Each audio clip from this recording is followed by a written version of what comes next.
what you say in here, there we go. What you say in here will be viewable for other folks. So as always, zero tolerance policy for any racism, ableism, homophobia, all of that stuff. And without further ado, let's get started.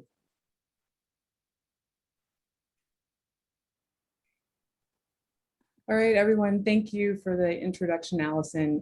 It is an absolute pleasure to be here with you all today. As Allison mentioned, my name is Lauren Guthrie. I have the honor and the privilege of leading our Global Inclusion, Diversity, Equity, and Action strategy at VF. A little bit about me, she mentioned I'm from Michigan originally. Most of my career has actually been within retail, within the merchandising function. So this has been a fairly recent evolution for me to step into DEI work full time.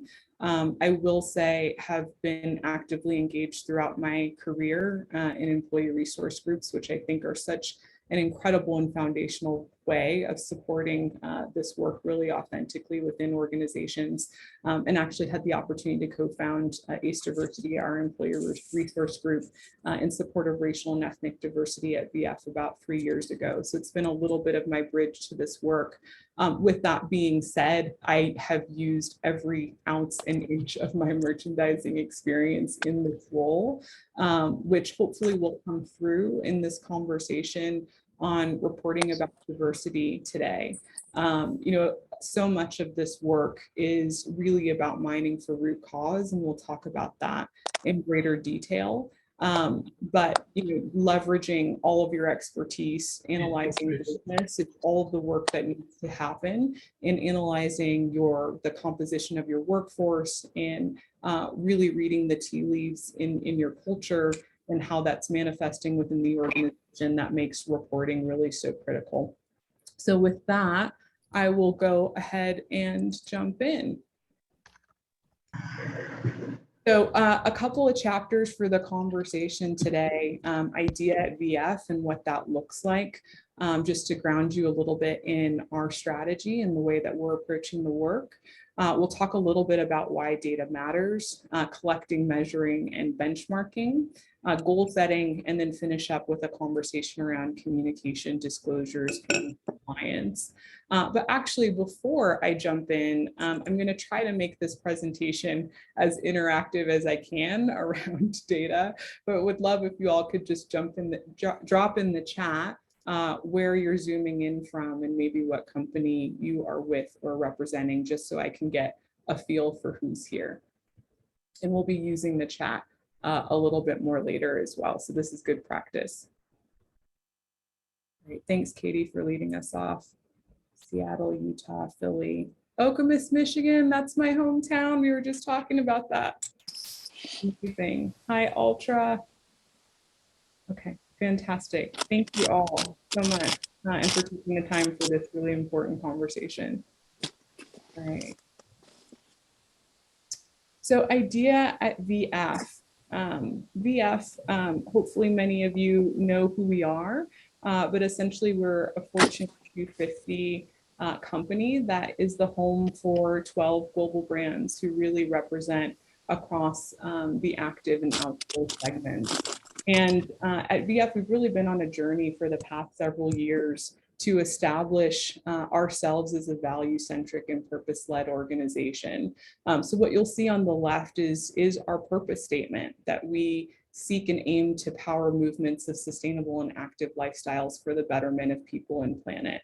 And so as such, especially when we think about betterment of people, but certainly people and planet, our inclusion, diversity, and equity strategy really supports all of who we are as a business and organization, to establish principles of integrity, and certainly the principles that underlie inclusion, diversity, and equity, which we characterize as a culture of allyship, advocacy, and authentic belonging, really sits at the heart of everything that we are. It also really manifests through everything that we do, and that's the journey that we're on now from really translating these principles from being programs within our culture to being embedded in our processes and ways of working, so that we're minimizing impact of bias at every interaction and transaction within our organization. When I think about our team, or my team specifically, we've also been on a bit of a journey as we've transitioned into the purpose-led space. And so about 7 years ago, this function was stood up within VF as the diversity and inclusion team. And at that time was really focused on workforce composition and diversity. My predecessor came in about 4 years ago and flipped those terms to inclusion and diversity, to really signal the fact that inclusion is the powerhouse to unlock diversity, right? Diversity is a fact, you have it or you don't, but inclusion is really how it's leveraged within the organization, how it's invited to the table, and how we fully maximize the benefit of not only different backgrounds, but different perspectives as well. And over the course of the past 18 months, as Allison mentioned, I originally stepped into this space to stand up and lead our Council to Advance Racial Equity. We've really stepped into equity work with greater intentionality. And so now you'll see the name of the function represented as IDEA, or Inclusion, Diversity, Equity, and Action, with the action really being our commitment to take this work from intention to impact. And so much of that impact is measurable and seen through the utilization of data. So we'll talk a little bit more about that in a few slides.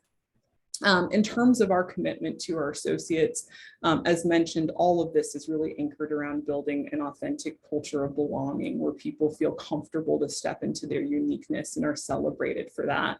And that really transitions across 3 primary audiences: our associates through our culture, our consumers through the lens of our brands, and society more holistically through movements around advocacy. So whether that's where and how we spend our money through philanthropy, where and how we use our voices to advocate and champion for causes, and where we use our influence to spotlight the voices of others who are really driving incredible and authentic and deep work in communities. And then just taking a quick moment to provide visibility to some of our core strategies within the organization and where our team activates. And so the first is to build a culture of belonging, allyship, and advocacy. That is everything that is connected to our associate journey, from our talent acquisition efforts to our talent management and development and advancement efforts, certainly to our employee resource group strategy and structure, and all of the, and even, I shouldn't say most importantly, but equally as importantly, our learning journey and how we're engaging our associates and our leaders in this work, understanding the impact of bias, what that looks like, and equipping our leaders and our associates with the tools to unpack impact of bias within our culture and ways of working. And then more fundamentally, particularly as we step into equity work, really ensuring that people understand the issues that are on the table and are able to show up in ways that are authentic to them in driving forward an agenda of progress. Recruiting, retaining, and advancing the next generation of underrepresented leadership. Again, all aspects of our talent funnel and cycle, really standing up our global equity platform. So as a global business, this is a tricky one, but thinking through how we support key platforms around the globe that resonate globally, but are also locally relevant. A lot of this work being stood up in partnership with our employee resource groups as well. And then the last piece, driving organizational accountability and measurable impact.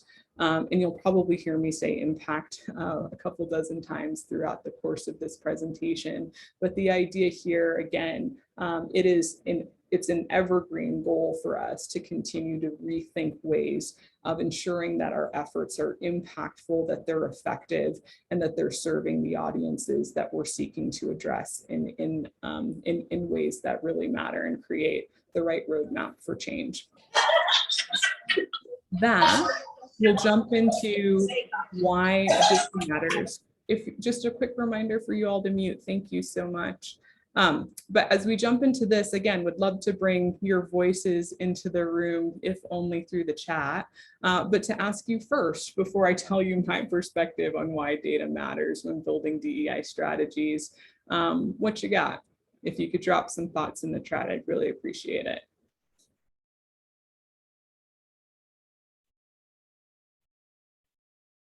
Measure progress. What gets measured gets done. I love that saying, measuring progress. Absolutely. Holding ourselves accountable, holding teams accountable. Perfect. Have to know where you are now. Absolutely. To know where you're going. Load bias into your perception alone. Great. Fantastic. See, you all can deliver this presentation as well. Thank you so much for all of those thoughts. So first, just starting with a model. This is a maturity model that Deloitte has put together to show kind of maturity of organizations.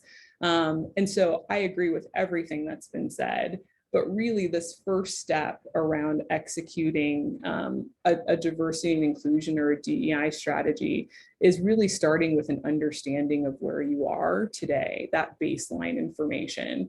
And data is the truth teller, right? It really helps you understand what factors are at play, where you are, and also to create natural areas of focus for you to lean into. So they call that level 1 or that compliance phase.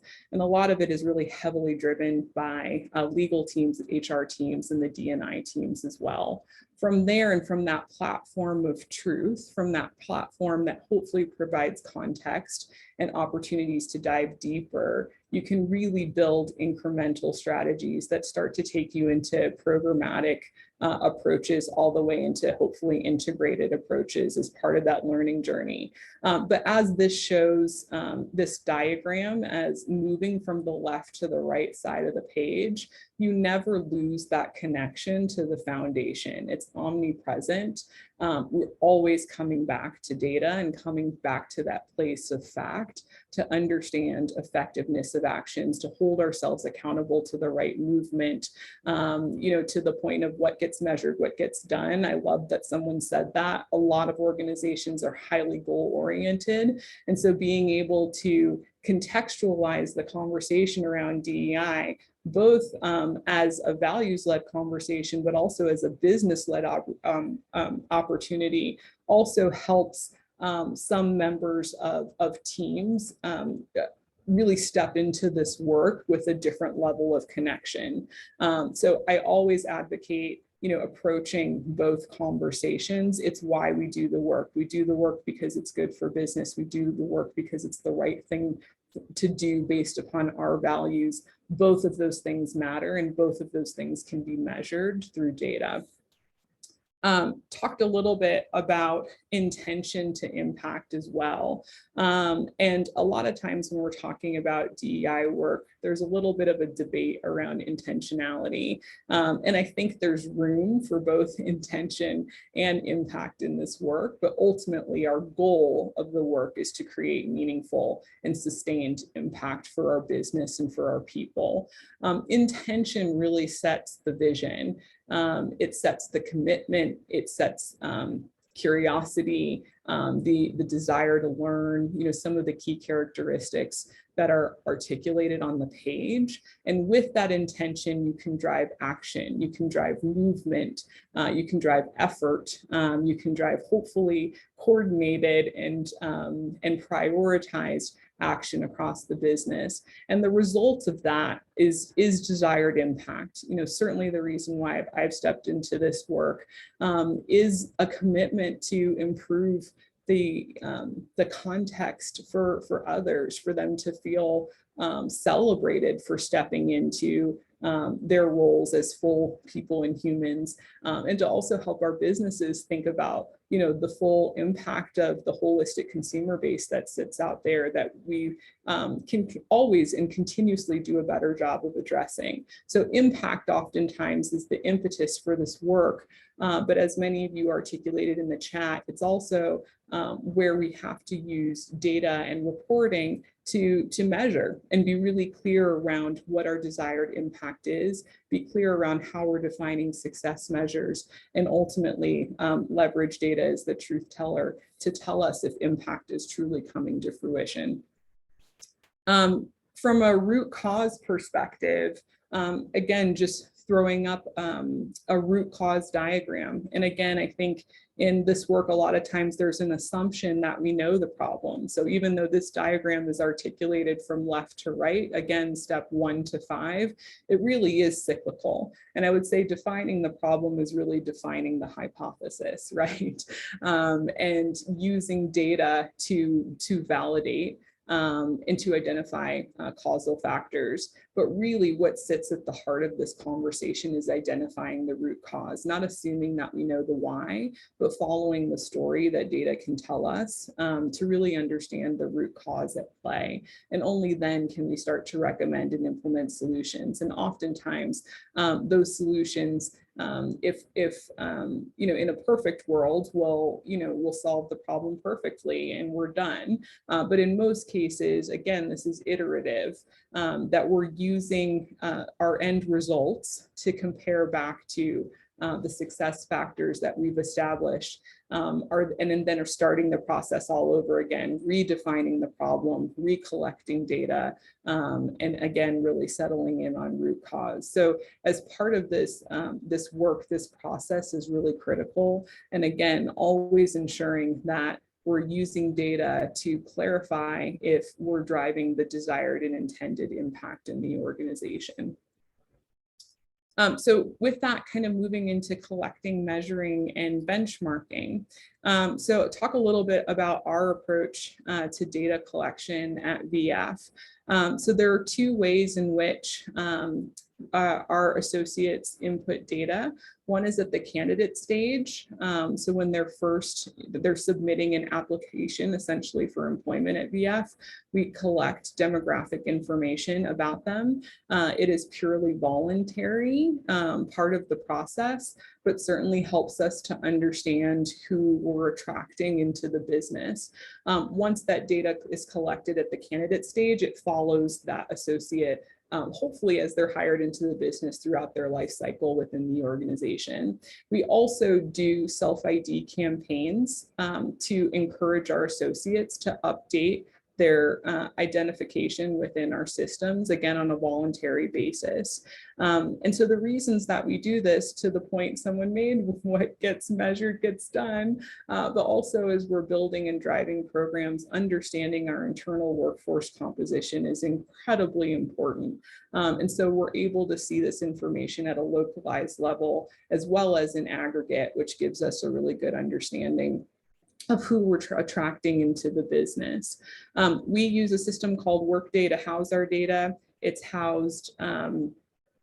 is housed confidentially, which is really important. So it is private data that is not shared broadly, but it does allow us to use an integrated system. So for example, if we are to do surveys within the organization, we can triangulate responses back to representation data, again, not on an individualized basis, but in aggregate, to see, for example, if certain populations of the organization are over-indexing or under-indexing in certain attributes. So it's really important. That connectivity has been really critical for us. From a data analysis and reporting perspective, we publish dashboards quarterly to our leaders. And for us, this is for functional leaders that have teams that are above a certain size.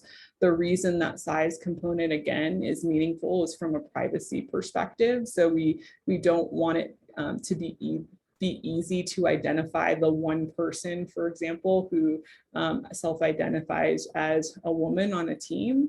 And so want, therefore, to keep information at a high enough level that, again, it shows directional trends, but is not focused on how an individual has identified. So really important.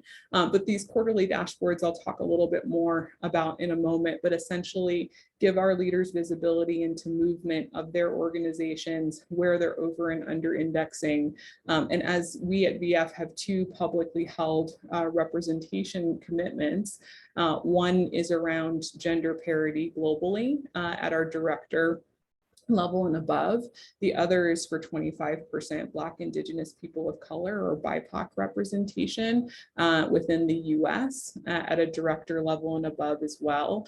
And so as we're looking at these dashboards on a quarterly basis, we are looking at our movement towards those goals. Sorry, I can't remember if I just said the time frame for both of those is by 2030, and they've been established for the past 4 or 5 years. So at this point, we're tracking not only on an annualized basis, but on a quarterly basis to see our movement towards those goals and recognizing where there are opportunities to course correct, or just to dive in, I should say, and see what might be causing either reverses of trends or any key gaps in the organization where we think we should see better penetration towards those goals.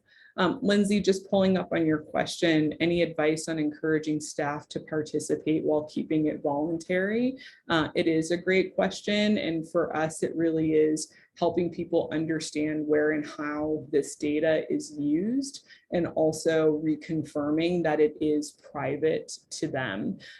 You'll see under the voluntary self-ID part of this slide, there's some things we can ask for globally. There's some things we can only ask for within the US. And the reason for that is employment law is different around the globe. There's also different cultural sensitivities around the globe.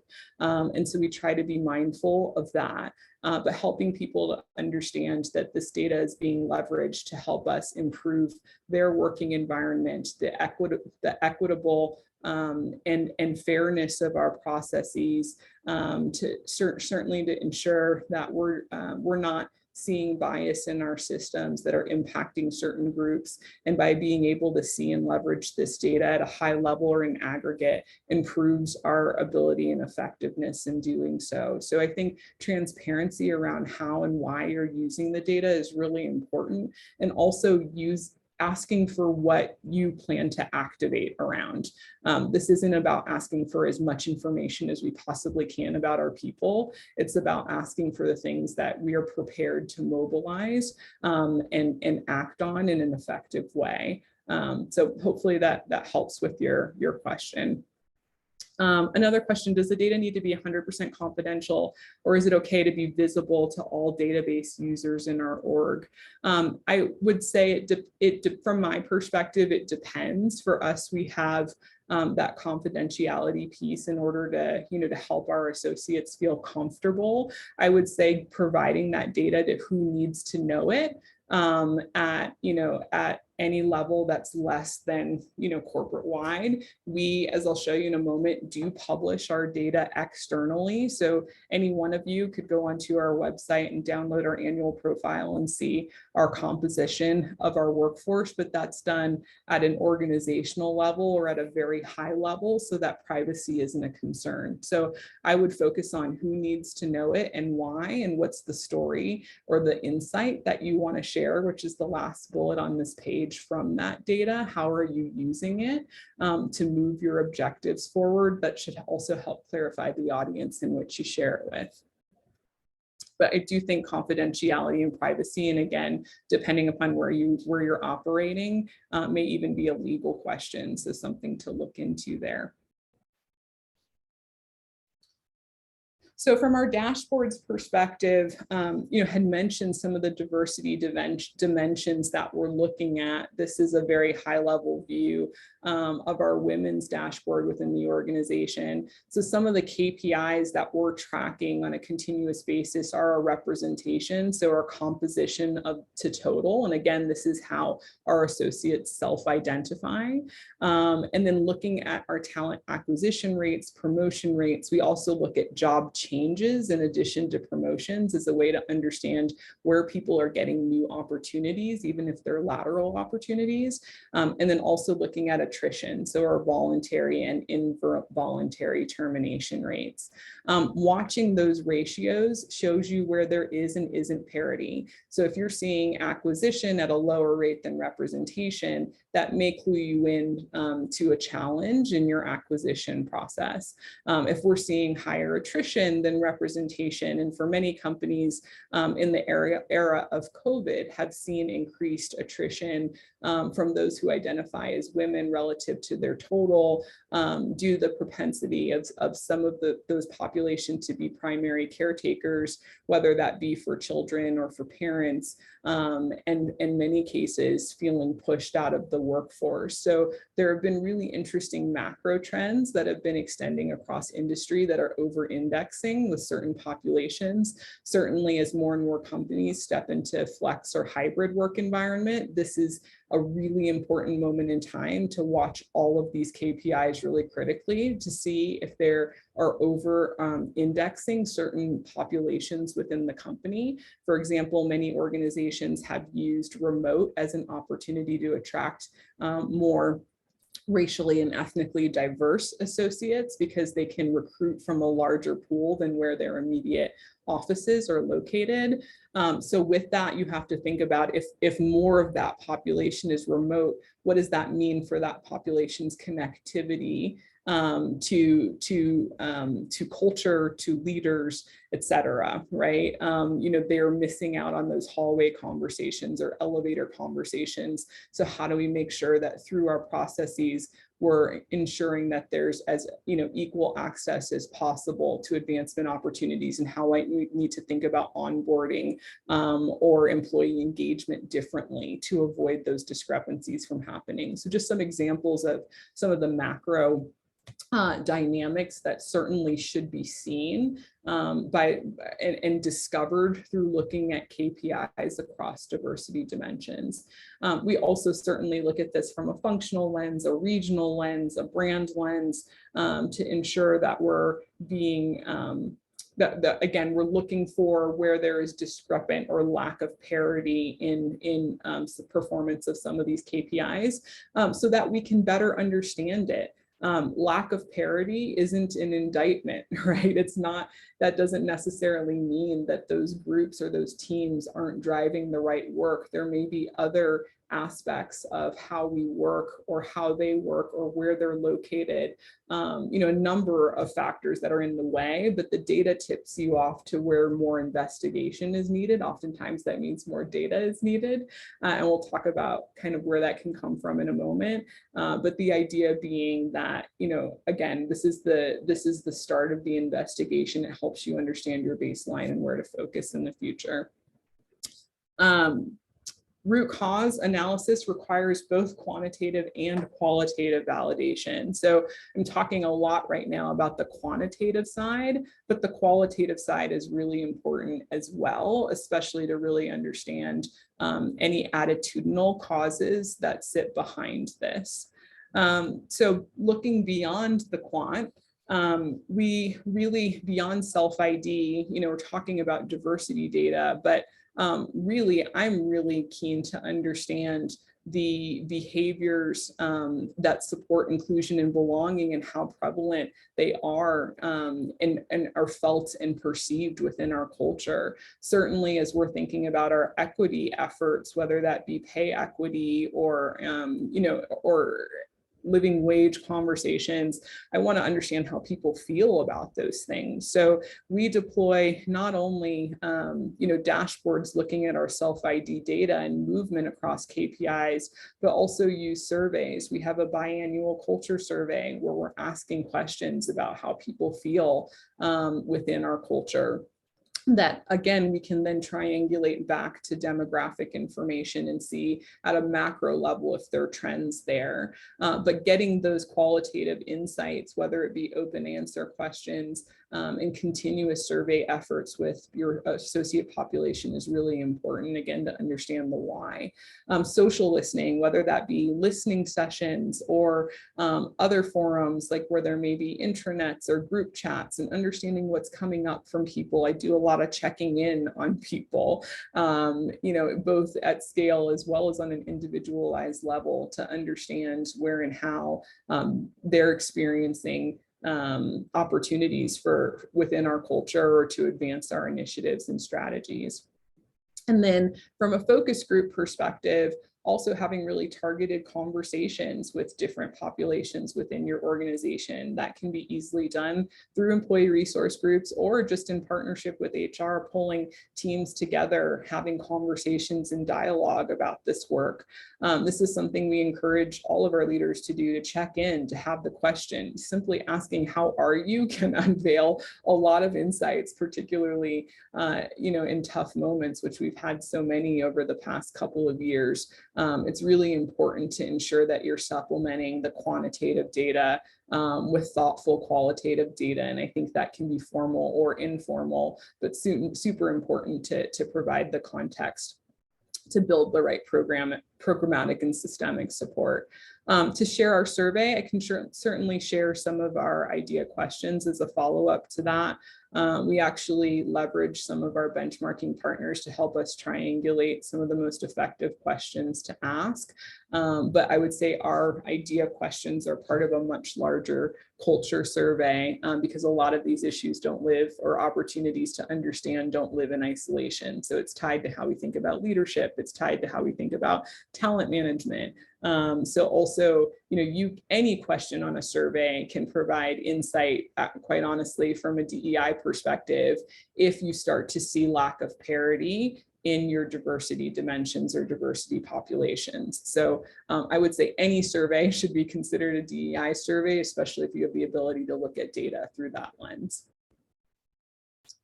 Okay. From an indexes and certifications perspective, so we have several partners that we leverage in order to help us provide feedback on the work that we're doing. We've been a longstanding partner with the HRC for over a decade at this point to help support our programs and development of efforts for LGBTQ plus community. We participated in the Bloomberg Gender Equality Index as well as a way to provide feedback on our women identifying strategy. Disability In has been a fantastic partner from a disability and neurodiversity perspective. Our IDC we're starting to work with through the lens of our brands and really excited to participate here. MLT, Black Equity at Work, is actually a certification program that's really defining what it means to support Black and African American communities equitably within a professional environment. They actually have an incredibly rigorous process that's all anchored in data, but essentially asks for everything from root cause analysis all the way to plan execution. And it's been fantastic partnering with them as part of their initial cohort of organizations to really set the standard around what equity means for a very specific population. And then Diversity MBA it covers kind of all grounds in that respect. And their kind of key niche is actually around benchmarking and being able to provide results. It's some of these things provide awards, but the reason that we pursue them is not for the award. It's really for the feedback that we receive on how progressive we are, how effective we are. And all of these organizations actually provide guidance on what you can do better, where there's opportunity, how we should cadence efforts in order to ensure maximum impact. So this external view on how we're working is really important and really helps us define and reshape our strategy while also giving us visibility to best practice across industry. So just a small snapshot of some of our partners who are heavily engaged in indexing and certification. All right, so goal setting.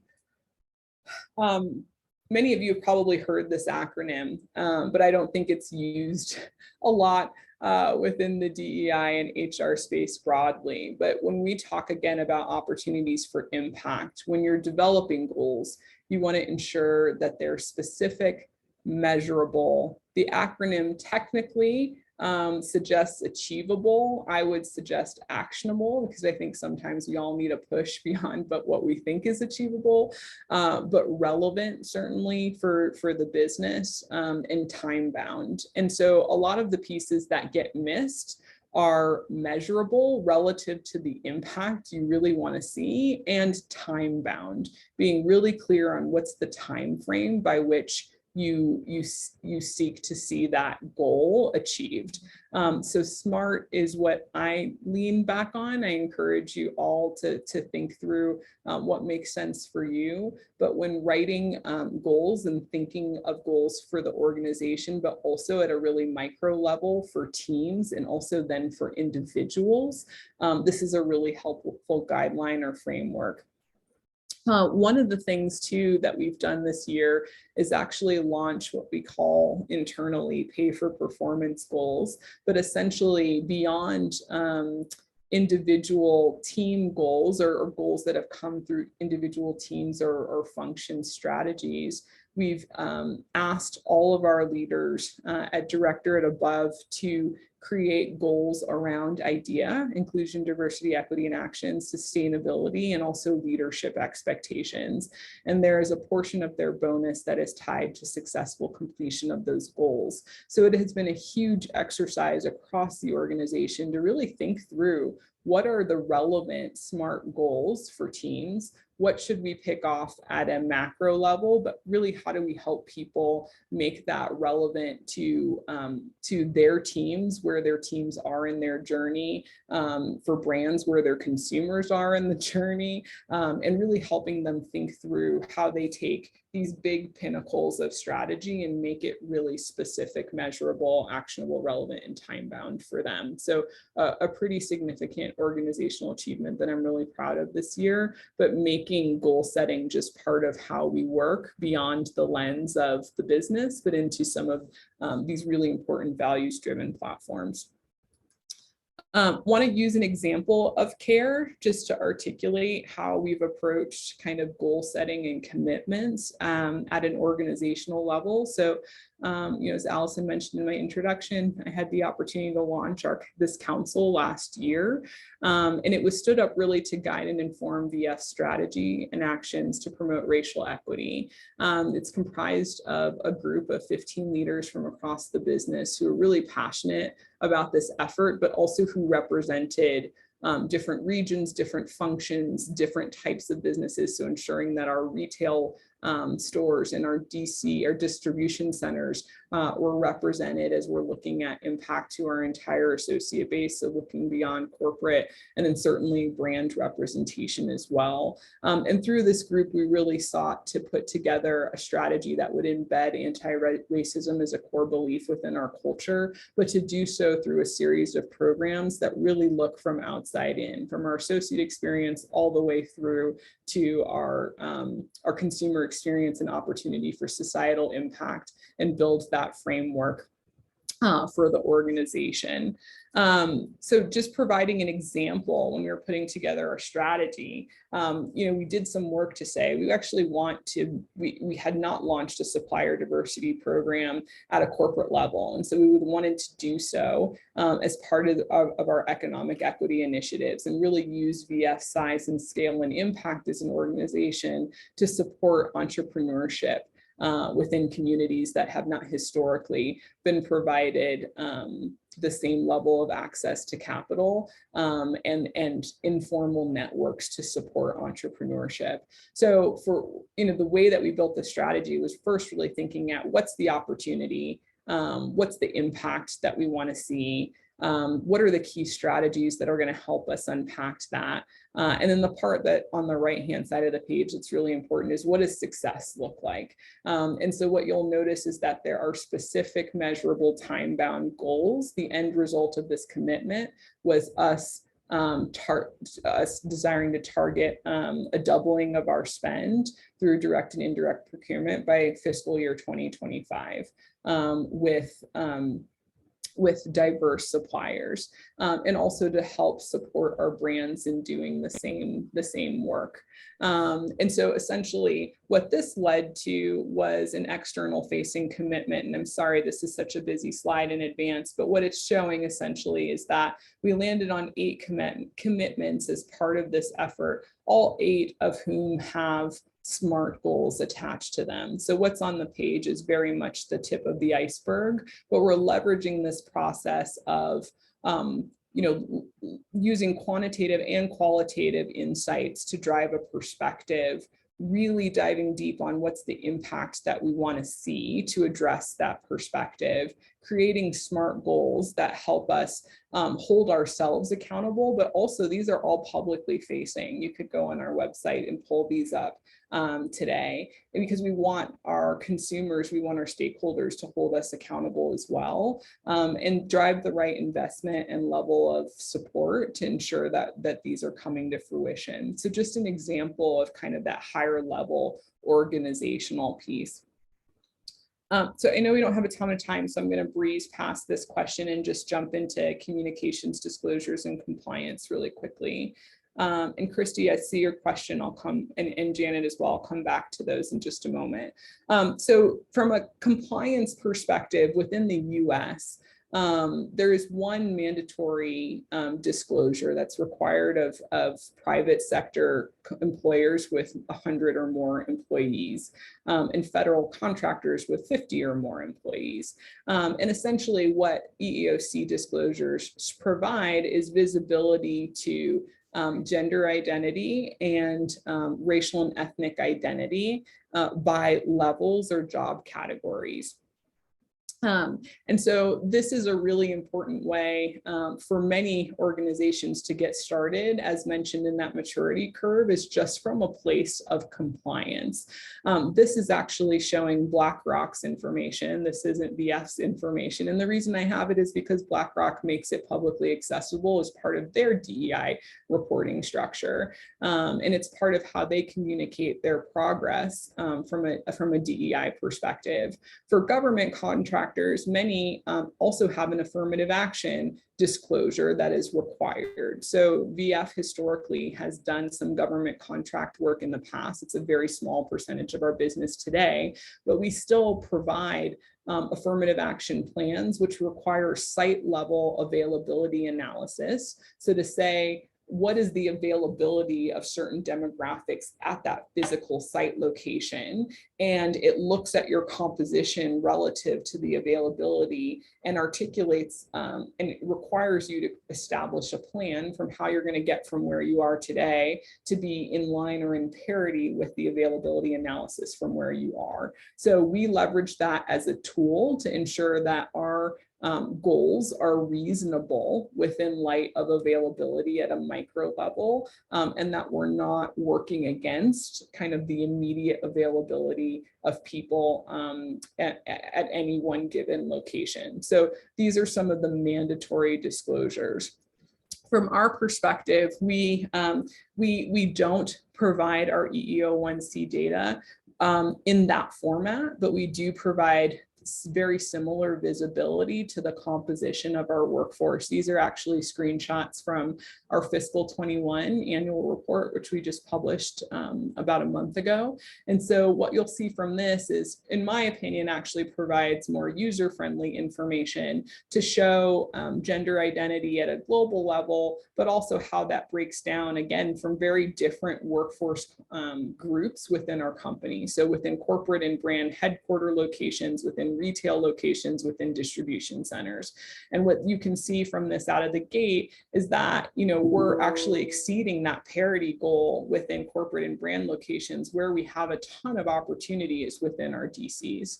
And so that then creates the ability for us to think differently about the programming that we drive through those environments. Similarly, from a BIPOC perspective, you can see here that we hugely over-index within our retail and distribution centers and under-index within our corporate and brand headquarter locations. And so this has also helped us think differently about pipeline creation and really investing internally within the talent source that we have, and ensuring that there are the correct bridges for advancement within our retail and DCs, but also within our retail and DCs to corporate. So that's meant the launch of apprenticeship programs and internal internship programs and special development programs that are a really important part of our holistic effort. Okay, I'm going to skip this question also. So talking about potential risks of providing A, of setting goals around representation, and then B, in making those goals public.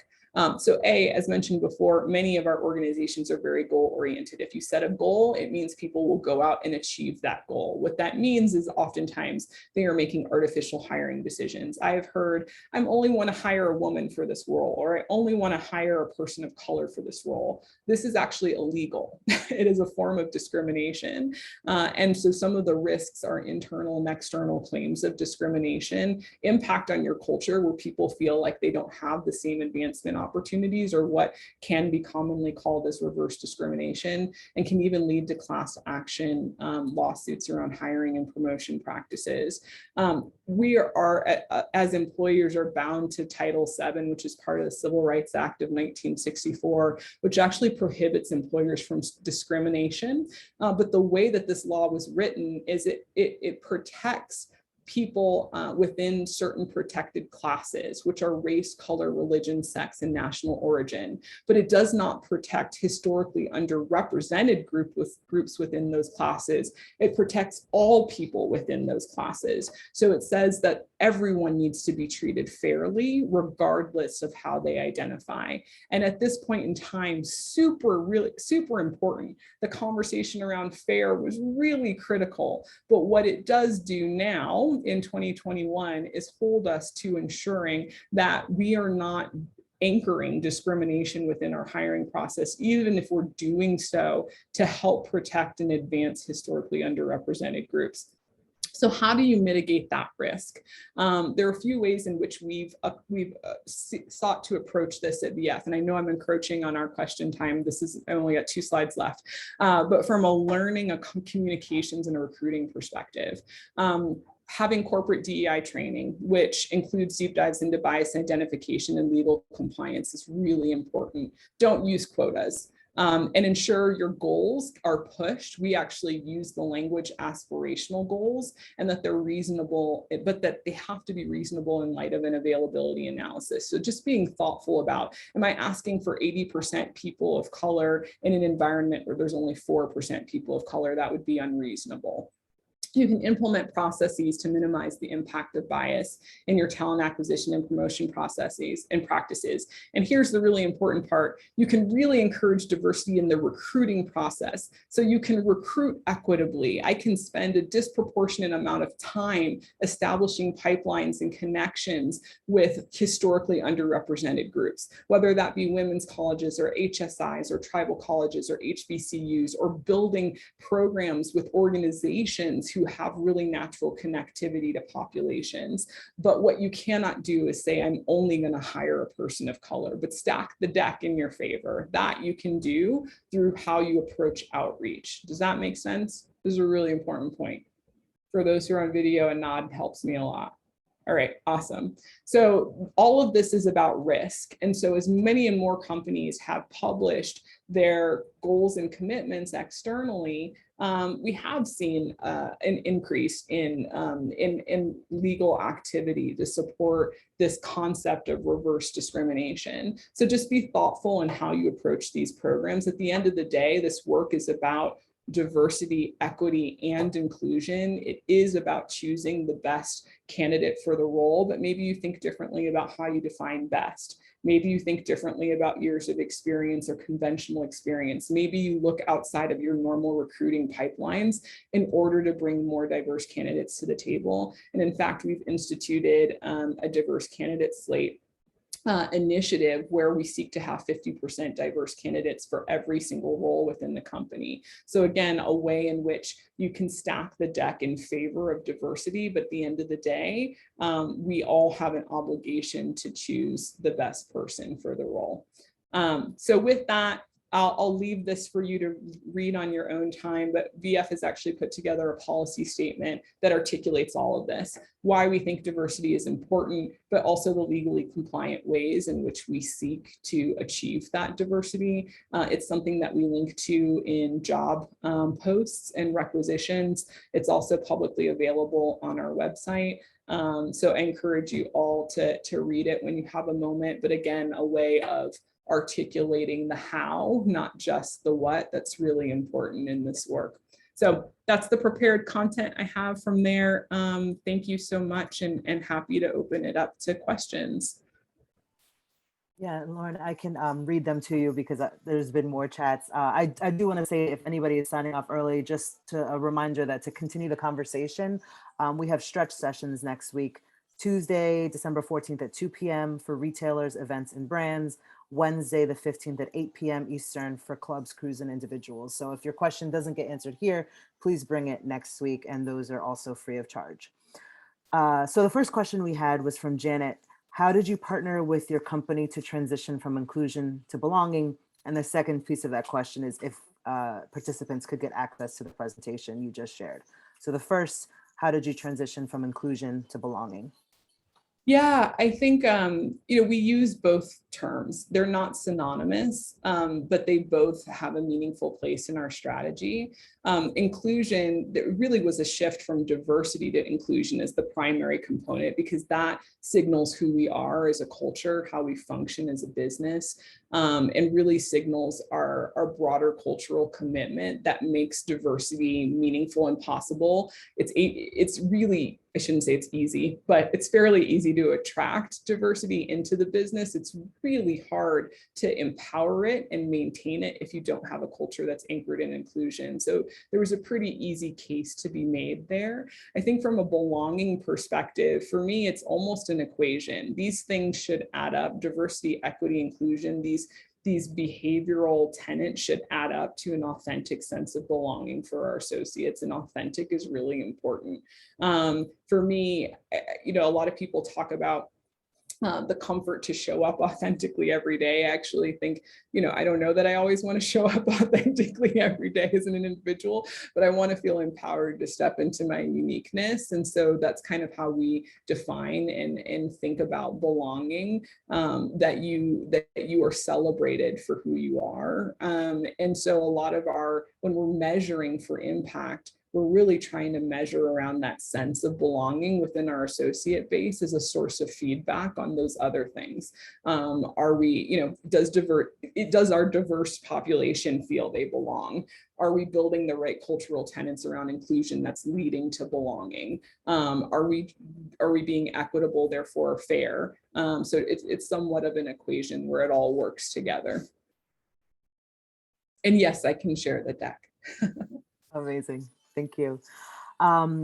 Melanie asked, do you have any thoughts on best practices to collect meaningful and confidential quantitative data within smaller teams and organizations?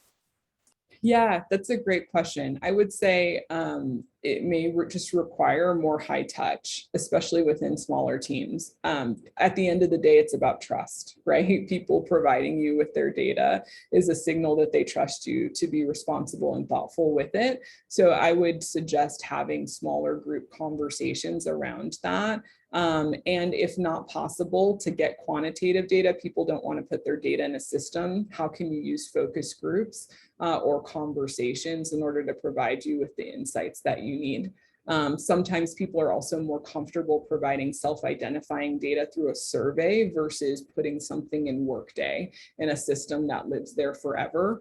So that could, and also can then be anonymous, right? So as opposed to it being tied to them, you just have the visibility to the demographic. So that's another way to think about that.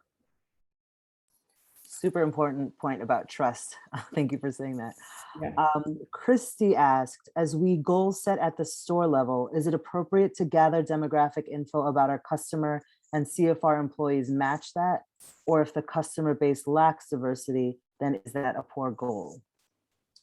Oh, that's a really interesting question. I think, again, it depends upon the values of your organization and the thought that your store is more than just serving the immediate community around it. It is representative of the broader organizational goals and commitment.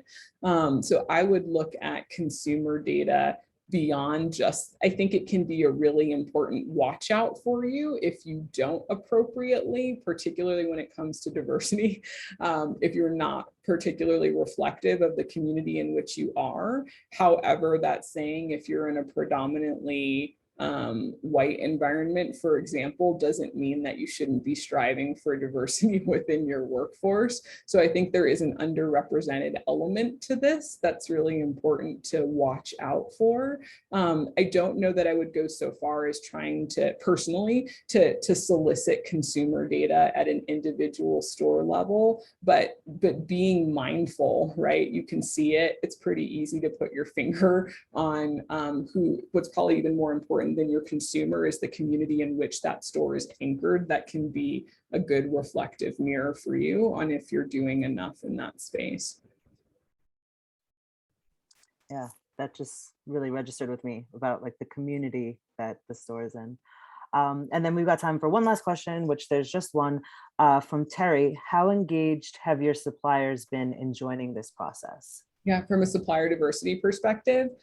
So I would say we just committed to this program last year. And so we're still a little bit in our baseline work where what's our current composition. Suppliers, it's a really tricky one. Even how you define ownership, right, gets really tricky. So we've actually been working with an external firm to help us understand the current composition of our supplier base and to understand where we have opportunity to do more.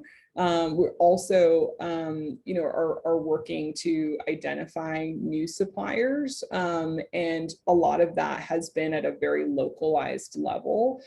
So working with chambers, for example, in Denver to understand where there are entrepreneurs, working with incubators to understand where there's opportunity to invest in scaling, because at the end of the day, this is truly about making meaningful changes in people's lives by helping them to scale and grow their business, and to do so in a way that's ethical and responsible and is helping them on the long term. So we're moving a little bit slower to make sure that we have all the right pieces in place. So I would say we're not necessarily actively recruiting, but there are many agencies who can serve up, but also trying to build out this broader capability around how do we actually help them meaningfully grow? What resources and support do they need? And I think there's some phenomenal examples at a brand level, even from a direct procurement side, where we're getting cotton from. There's an opportunity to support Black cotton farmers. How do we connect Black cotton farmers to Black ginners and spinners? How do we help them work together to establish a fair price, not us come in and determine what their price should be? And then how do we provide long-term commitments so that they have the capital to work over multiple years? So I think there's great work happening across the business, but a lot of it is articulating the commitment, the why we think this is important, why VF is launching a supplier diversity program, and then really figuring out what's meaningful to those suppliers as they scale over time versus checking the box by getting the right composition, just on a pure numbers basis. Incredible. Lauren, I wish I had your brain. That is No, you don't. I don't have your brain, but we do have access to you. We are so thankful for everything you shared today. The recording and her presentation will be made available to participants. And please, please, please join us next week, Tuesday, 12:14 at 2 p.m. Eastern for retailers, events, and brands.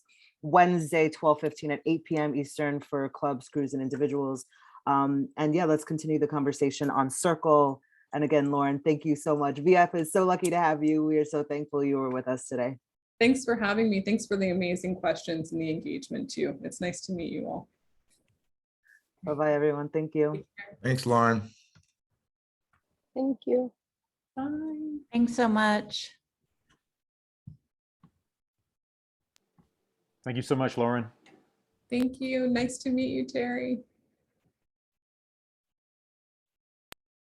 All right. So Shannon, I'll follow up with you around deck. Is that good? Yeah, that sounds great. Thank you so much. That was excellent. Yeah, thanks for having me. All right, bye everyone. Bye. Hi, Lauren. Thanks, everybody.